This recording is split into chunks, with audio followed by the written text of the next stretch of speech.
Welcome to DWBIADDA channel. Please subscribe for latest training videos. Hello viewers, welcome back to another video tutorial on deep learning with Keras.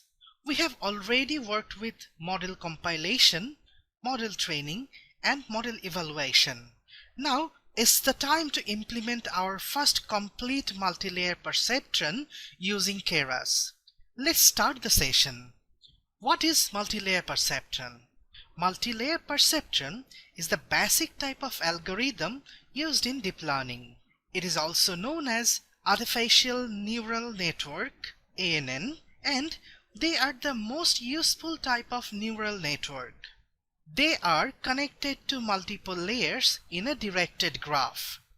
A perceptron is a single neuron model that was a precursor to large neural nets.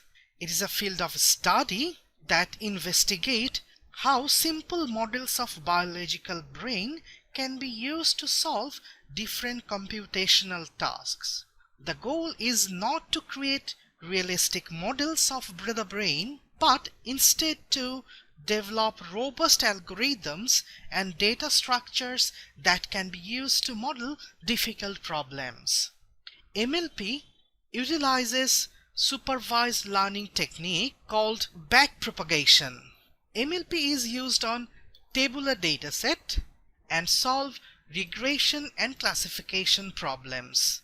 We use MLP in speech and image processing, computer vision, time series prediction, and machine translation. In MLP, neurons are arranged into networks. A row of neurons is called layer, and one network can have multiple layers. Any network model starts with input layer that takes input from the dataset. Layers after the input layer are called hidden layers. In this example, we have two hidden layers. They are not directly exposed to the input. Deep learning can refer to have many hidden layers in our network model. Usually, if we increase the number of hidden layers, the model will work more efficiently. The final layer is called the output layer, and it is responsible for final outcome. The choice of activation function in the output layer strongly depends on the type of problem that we are modeling. A regression problem may have a single output neuron, and the neuron may have no activation function. A binary classification problem may have a single output neuron and use a sigmoid activation function to output a value between 0 and 1. A multi-class classification problem may have multiple neurons in the final output layer, one for each class. In this scenario, softmax activation function may be used to output a probability of the network predicting each of the class value. Let's go to Jupyter and construct our first multilayer perceptron. First, we import sequential model API from Keras. In this demonstration, we are planning to use dense and dropout layers, so we have to import them from our Keras. To split our dataset, we will use train test split function, which is available in scikit-learn model selection. This plot underscore model will help us to display our model, and finally we import load text function from NumPy, which will be used to load our dataset. Let's import them. In this section, we are going to work with dataset. We will use Titanic dataset, which is available in our working directory. Let's inspect our dataset.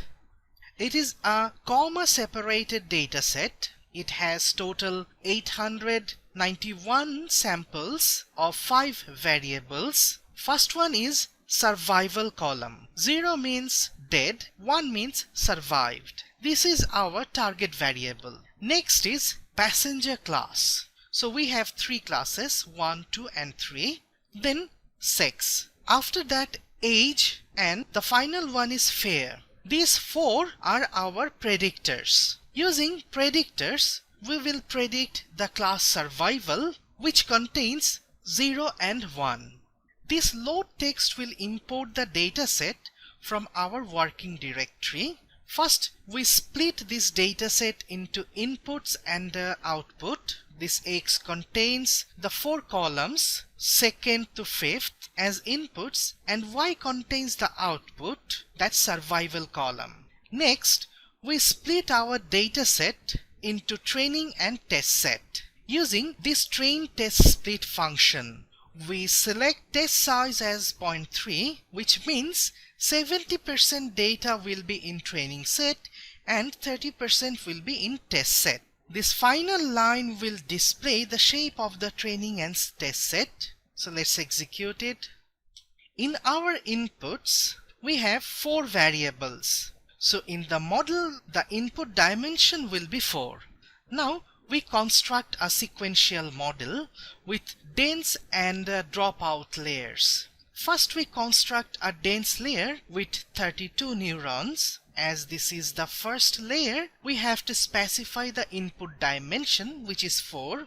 So in the first hidden layer, there will be 4 inputs and 32 outputs.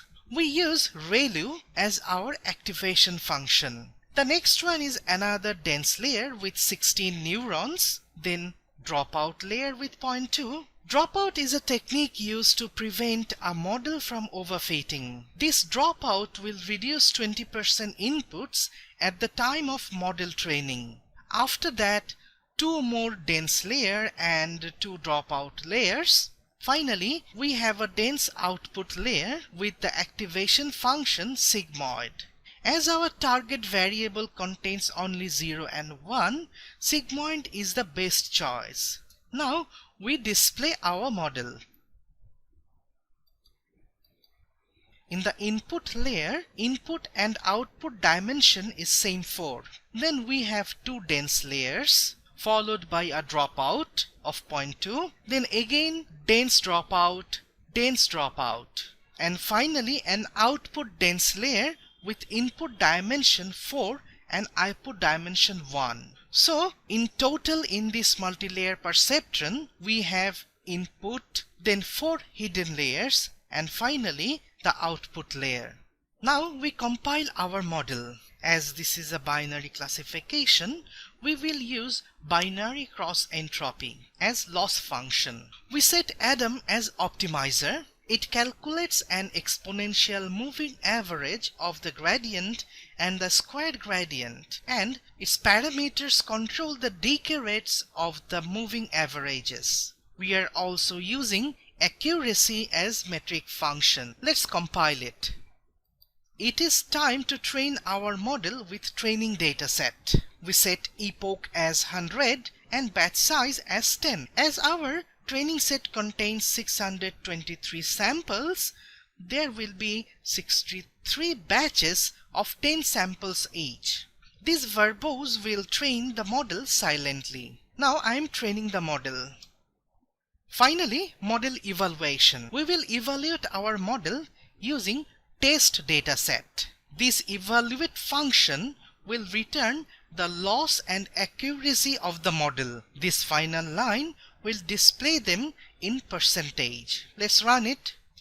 So our model is 65.67% accurate for our randomly new test dataset. Let's return to presentation. Today we have constructed a multi-layer perceptron using dense and dropout layers. Then we compiled and trained our model using training dataset. Finally, evaluate the model for test dataset. So that's all for today. See you in the next tutorial. Thank you very much.